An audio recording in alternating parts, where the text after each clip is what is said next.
క్రీస్తునందు ప్రియమైన దేవుని బిడ్డలారా, మీ అందరికీ మన ప్రభువును ప్రియరక్షకుడైన యేసు క్రీస్తు వారి పేరిట నా యొక్క శుభాభివందనములు తెలియజేస్తున్నాను.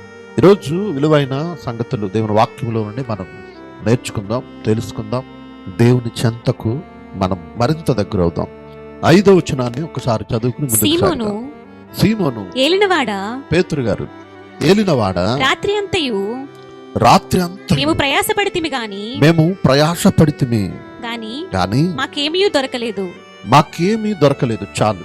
మనం మాట్లాడుకుంటున్న ఈ సందర్భంలో చేపలు పట్టేవారు ఎవరిని గమనించండి. రాత్రి కాలంలోనే వారు వేటకు వెళతారు. రాత్రి కాలంలోనే చేపలు పట్టడానికి వెళతారు.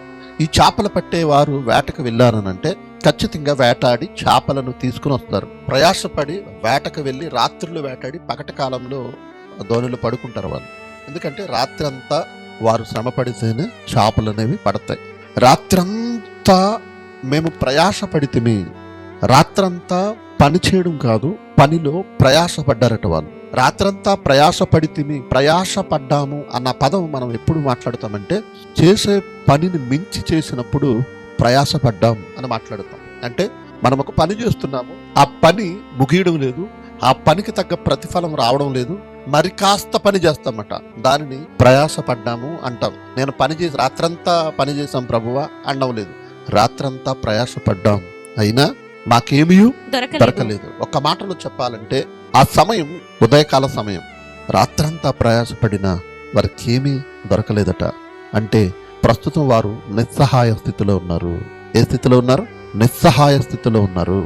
ఎంత ప్రయాసపడినా ఫలితం లేదు, ఎంత కష్టపడినా ఉపయోగం ఉండడం లేదు. ఆ పరిస్థితిని ఒక్కసారి ఆలోచించండి. ఆ పరిస్థితి అనుభవించే వారికి తెలుస్తుంది. అది ఒక్కసారి మీరు ఊహించండి. నిస్సహాయ స్థితి, ఏమి చేయలేని పరిస్థితి. ఏమి చేయలేని పరిస్థితులలో అక్కడ నిస్సహాయ స్థితిలో ఉన్నాడు. ఎందుకంటే కనీసం వీరికి ఏమీ దొరకలేదు. నిస్సహాయ స్థితిలో ఉన్నారు. దేవుని బిడ్డలారా, మీ జీవితాలలో నిస్సహాయ స్థితిని మీరు ఎదుర్కొనే ఉంటారు. మీ జీవితంలో మీరు చేసే పనికి ప్రతిఫలం పొందని దక్కని రోజులు కూడా మీరు చూసే ఉంటారు. సహజంగా కూలి పని చేసుకునేవారు, సహజంగా కష్టపడి పని చేసుకునేవారు, వారి ప్రయాసకు తగ్గ ప్రతిఫలం దక్కలేనప్పుడు వారు చాలా బాధపడిపోతూ ఉంటారు, వేదన చెందుతూ ఉంటారు. ఏంటి ఇంత పని చేసినా, ఇంత చేసినా కనీసం ఉపయోగం లేకుండా అయిపోతుంది, సరిపోవడం లేదు, లేదా ఈ పనికి వెళ్ళినా మాకు ఇంకా దక్కలేదు, ప్రతిఫలం లేదు అని బాధపడుతూ ఉంటారు.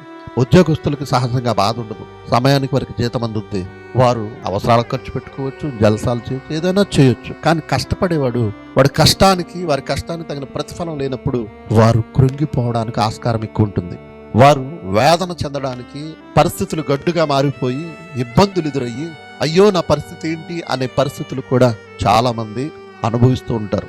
ఈరోజు మానవ జీవితంలో ఎక్కువ జరిగేది అదే. మీకు తెలుసా? ఎందుకో రోజులు మారిపోతున్నాయి, ధరలు పెరిగిపోయాయి. యుద్ధాలు జరగడం వల్ల పెట్రోలు, డీజిల్ 10 రోజుల్లో 4-5 సార్లు పెట్రోల్ ధరలు పెంచారు. ఆయిల్ ధరలు పెరిగిపోయాయి, పప్పు దినుసుల ధరలు పెరిగిపోయాయి, గ్యాస్ కష్టమైపోయింది. రాబోయే కాలం ఎలా ఉండబోతుందంటే కరువు కాటకాలతో లోకం నిండిపోతుందేమో అని ఒక భయం మనుషులలో చోటు చేసుకునే పరిస్థితులు. రోజులేం బాలేదు. మరోపక్క అనారోగ్య పరిస్థితులు. మనుషులకు చిన్నవారని లేదు, పెద్దవారని తేడా లేదు. అనారోగ్య పరిస్థితులు మనుషులు వెంటాడుతూనే ఉన్నాయి. ఒక మాటలో చెప్పాలంటే మనుషులకు కష్టకాలం మొదలైపోయింది, కొనసాగుతుంది. అయితే ఎంతో నిస్సహాయ స్థితి మనల్ని వెంటాడినప్పుడు, ఎంతో నిస్సహాయ స్థితిలో మనం ఉన్నప్పుడు మనకు అండగా నిలిచేది ఎవరో తెలుసా? ప్రభు అయిన యేసుక్రీస్తు వారు. దేవునికి స్తోత్రము కలుగును గాక. చూద్దాం, 4వ వచనం నుంచి చూద్దాం. దేవుని బిడ్డలారా, ఆయన బోధించుట చాలించిన తర్వాత, బోధించుట చాలించిన తర్వాత అంటే ఆయన ఎక్కడ బోధిస్తున్నాడు అని అంటే పేతురు ధోనిలో ఉండి బోధిస్తున్నాడు. ఆయన ధోనిలో కూర్చుని ఉన్నాడు. ఇది మనకు తెలియాలంటే మొదటి వచనం నుంచి చూద్దాం. జనసమూహము దేవుని వాక్యము వినుచు ఆయన మీద పడుచుండగా ఆయన ఒక చోట నిలబడి మాట్లాడుతున్నాడు. దేవుని వాక్యం వినడానికి తండోపతండాలుగా వచ్చి ఆయన మీద పడుతున్నారట. దేవుని వాక్యం వినడానికి తోసుకుంటున్నారట. తోపులాట ఎక్కడ జరుగుద్దో తెలుసా? తోపులాట ఎక్కడ జరుగుద్దండి? ఏదైనా డబ్బులు పంచుతున్నప్పుడు, ఏదన్నా కొత్త సినిమా రిలీజ్ అయినప్పుడు, ఏ రాజకీయ పార్టీలో పులిహార ప్యాకెట్లు, బిర్యానీ ప్యాకెట్లు, మందు బాటిల్లో పంచుతున్నప్పుడు, ఇంకా చెప్పాలంటే తోపులాట ఎక్కడ జరుగుద్ది? ఏదైనా గొడవ జరుగుతున్నప్పుడు. అవునా కదా? కానీ తోపులాట ఎక్కడ జరుగుతుంది, ఎందుకు జరుగుతుందో తెలుసా? దేవుని దగ్గర, దేవుని వాక్యము కొరకు తోపులాట జరుగుతుంది. దేవునికి స్తోత్రము కలుగును గాక. దేవుని వాక్యపు రుచి తెలిసింది వాళ్ళకి. వాక్యము కొరకు ఏం చేశారట? జన సమూహము దేవుని వాక్యం వినుచు ఆయన మీద, అంటే దీని అర్థం ఏంటో తోపులాట జరుగుతుంది వినడానికి. జన సమూహం ఉన్నారు. ఇప్పట్లాగా మైకులు ఉన్నాయేంటి? మైకులు లేవు, సౌండ్ బాక్సులు లేవు. ఆయన అరుస్తున్నాడు. వాక్యం చెప్పడం ఎలాగనుకున్నారు? అరుస్తున్నాడు. ఆయన అరుస్తున్నప్పుడు అవి వినడానికి ఆయన మీద పడేవారంట. ఆయన మీద పడిపోయేవారు. వినడానికి ఆసక్తి చూపించడానికి తోపులాట జరిగేది. అప్పుడు ఆయన ఇలా అయితే చెప్పలేము వాక్యం అని ఆయన ఏం చేశాడంటే, రెండవ వచనం, ఆ సరస్సు తీరమునున్న రెండు దోణులను చూచెను. జాలరులు వాటిలో నుండి దిగి తమ వలలు కడుక్కుంటున్నారు. ఆయన ఆ దోణిలలో సీమోనుదైన దోణి ఎక్కి దరి నుండి కొంచెం త్రోయమని అతన్నే అడిగాడు. పేతురు గారిని అడిగాడు, సీమోను అడిగాడు. అతని దోణిలో కూర్చుని కాస్త లోపలికి తోయవయ్యా అన్నాడు. అతన్ని అడిగి కూర్చుండి జన సమూహములకు బోధించుచుండెను. ఆయన దోణి ఒడ్డున ఉన్న దోణి ఎక్కి కాస్త లోపలికి తోయమన్నాడు. లోపలికి తోసి లంగరేసినట్టున్నారు, ఎటు కదలకుండా. ఒడ్డున ప్రజలు ఉన్నారు. ఇప్పుడు దోణిలో కూర్చుని మాట్లాడుతున్నాడు ఆయన కదా. ఇదంతా పేతురు గారు కూడా వింటున్నాడు. పేతురు గారి దగ్గరికి వచ్చిన సందర్భం ఇది. పేతురు గారు కూడా ఆయన చెప్పిన వాక్యమును వలలు కడుక్కుంటూనే వింటున్నాడు. ఏం చెప్తున్నాడా అని. ఈ సమయంలో యేసుక్రీస్తు వారు బోధించుట మాని ఆపేసి చాలించి చెప్పేసిన తర్వాత సీమోనుతో అంటున్నాడు, ఇదిగో కాస్త లోపలికి తోసి వలలు వేయండి అంటున్నాడు. అంటే ఆయన సీమోను యొక్క నిస్సహాయతను గుర్తించాడు. సీమోను బాధలో ఉన్నాడన్న సంగతి యేసుక్రీస్తు వారు గమనించారు. వీరు రాత్రంతా కష్టపడినా వీరికి ఏమీ దొరకలేదు అన్న సంగతి ఆయనకు తెలుసు. ఆయన దోణిలో కూర్చుని అతడు నిస్సహాయ స్థితిలో ఉన్నాడని, ఆ నిస్సహాయ స్థితిలో అతనిని ఓదార్చడానికి దేవుడు అతనినే వలలు వేయండి, ఇప్పుడు మీరు చేపల పట్టణ అన్నప్పుడు పేతురు గారు అంటున్నాడు, ప్రభువా, అక్కడ సీమోన్ అన్న మాట ఏంటో తెలుసా? ఏలినవాడా అనే పదాన్ని ప్రయోగించాడు. ఏమన్నాడు? ఏలినవాడా. ఏలినవాడా అంటే అర్థం ఏంటో తెలుసా? రాజా, ప్రభువా, నన్ను ఏలేవాడా. యేసు దోణిలో కూర్చుని వాక్యం చెబుతున్నప్పుడు, ఆయన మాటలు విన్నప్పుడు, ఆయన మాటలు వింటున్నప్పుడు పేతురు గారికి మమ్మల్ని ఏలేవాడిలా ఉన్నాడు ఈయన, మమ్మల్ని పాలించేవాడిలా ఉన్నాడు ఈయన, మా మేలు కోరేవాడిలా ఉన్నాడు ఈయన, మమ్మల్ని రక్షించేవాడిలా ఉన్నాడు ఈయన అని అతనికి అర్థమై, ఏలినవాడా, రాత్రంతా ప్రయాసపడ్డాం, మాకేమీ దొరకలేదు, కానీ నీ మాట చొప్పున 5వ వచనం వలలు వేతునని ఆయనతో చెప్పెను. వారు వలలు వేసి ఆ పగటి కాలంలో విస్తారమైన చేపలు పట్టిరి. దేవునికి స్తోత్రము కలుగును గాక. దేవుని బిడ్డలారా, నిస్సహాయ స్థితిలో ఉన్న నిన్ను దేవుడు ఆదరించి లేవనెత్తగలడు. దేవునికి స్తోత్రం. నీవు ఆయన మాటల మీద శ్రద్ధ పెట్టు, ఆయన మనసు నీ మీదకి వస్తుంది. ఆయన మాటల మీద నువ్వు శ్రద్ధ చూపు, ఆయన మనసు నీ వైపుకు తిరుగుతుంది. 2 దోణులు ఉన్నాయి. ఆ 2 దోణులలో సీమోను దోణిలోనే యేసు కూర్చున్నాడు. అతనకే చెబుతున్నాడు, లోపలికి తోయమన్నాడు. తోసి బోధించిన తర్వాత చెప్తున్నాడు. ఈ బోధ చేసి అంతసేపు పేతురు గారు యేసుక్రీస్తు మాటలు విన్నాడు. ఆయన మాటల మీద శ్రద్ధ చూపించాడు. ఎప్పుడైతే దేవుని మాటల మీద మీరు శ్రద్ధ చూపిస్తారో దేవుని మనసు మీ మీదకి మల్లుతుంది. ఎప్పుడైతే దేవుని వాక్యమును మీరు వినాలనే ఆశ కలిగి ఉంటారో దేవుడు మీ వైపు తిరుగుతాడు. మీరు గమనించారో లేదో, దేవుని వాక్యము కొదువైపోయిన పరిస్థితులలో, దేవుని వాక్యము అందని పరిస్థితులలో వారి చెంతకే వచ్చింది వాక్యం. యేసుక్రీస్తు వారు ఆయన వచ్చేంత వరకు సమాజ మందిరాలు లేవా? వారు ధర్మశాస్త్రం వినడం లేదంటే వింటున్నారు. కానీ యేసు మాటలు జీవము కలిగిన మాటలు, యేసు మాటలు మనసును కదిలించే మాటలు, యేసు మాటలు మనిషిని రక్షించే మాటలు. ఆ మాటల మీద శ్రద్ధ పెట్టాడు. ఆ మాటలు ఎంతో ఆసక్తి చూపించాడు. అతని మనసు దేవునికి అర్థమైంది. అతని మనసు దేవుడు గమనించాడు. ఇతడు నిస్సహాయ స్థితిలో ఉన్నాడు. దేవుని బిడ్డలారా గమనించండి. ఎప్పుడైతే నువ్వు దేవుని మాట మీద శ్రద్ధ పెడతావో దేవుడు నీ మీద దృష్టి పెడతాడు. నా మాటలు వినాలని వచ్చారు మీరు. ఎప్పుడైతే పేతురు ఆయన మాటల మీద దృష్టి పెట్టాడో దేవుని మనసు పేతురు వైపుకి వెళ్ళింది. ఇదిగో నీ మాటను బట్టి వేస్తున్నాం దేవా, ప్రభువా, నీ మాటను బట్టి వేస్తున్నాం. అలా చేశారండి. విస్తారమైన చేపలు.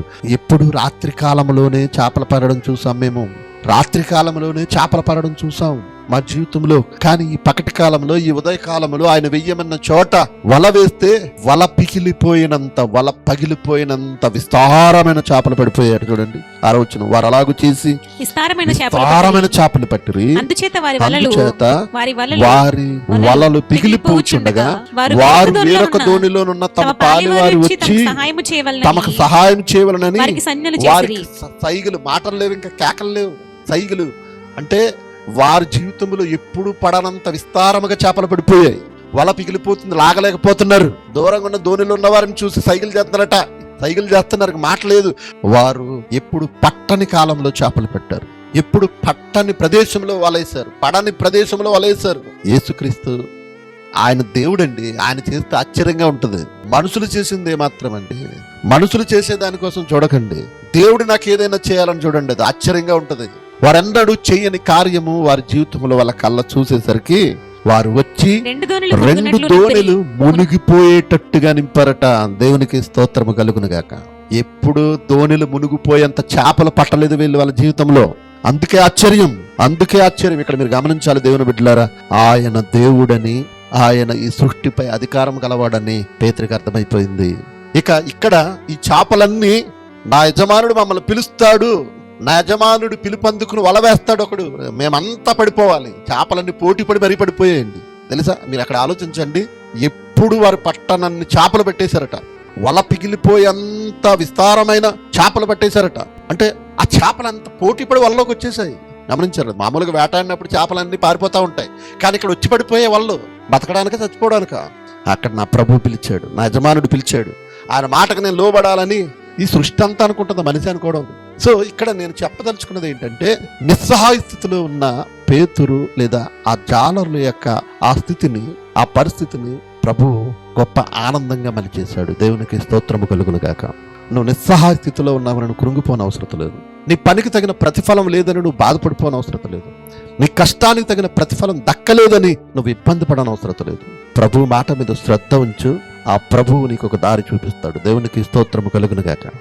ఆ ప్రభు మాట మీద నువ్వు శ్రద్ధ వహించు, నీ జీవితాన్ని ఒక మంచి మార్గంలోనికి మార్చేస్తాడు. 12 ఏళ్ల నుండి రక్తస్రావం కలిగిన స్త్రీ, ఆమె జీవనోపాధి అంతా వైద్యం కొరకు ఖర్చు పెట్టిందట. బహు వైద్యులను సంప్రదించిందట. యేసు గురించి విన్నది. ఇక్కడ మనం తెలుసుకోవలసింది, యేసు నీ దగ్గరికి వచ్చినా నీకే మేలు, నీవు యేసు దగ్గరికి వెళ్ళినా నీకే మేలు. ఎవడు అంటాడు సినిమాటర్, ఒకటి నాకు ఎదురొచ్చినా వాడికే నష్టం, వాడు నాకు ఎదురొచ్చినా వాడికే నష్టం. విన్నారా? ఈ మనిషి అలాగ అంటాడు, కానీ దేవుడు ఏమంటాడు తెలుసా? ఒకడు నాకు ఎదురొచ్చినా వాడికే మేలు, వాడికి నేను ఎదురెళ్ళినా వాడికే మేలు. అవునా కదా? ఇక్కడ పేతురు దగ్గర, సీమోను దగ్గరికి యేసు వచ్చాడు, సీమోనికి మేలు జరిగింది. వాళ్ళ నిస్సహాయ స్థితిని దేవుడు ఆనందంగా మార్చేశాడు. రక్తస్రావం కలిగిన స్త్రీ ఎవరిని ఆశ్రయించింది?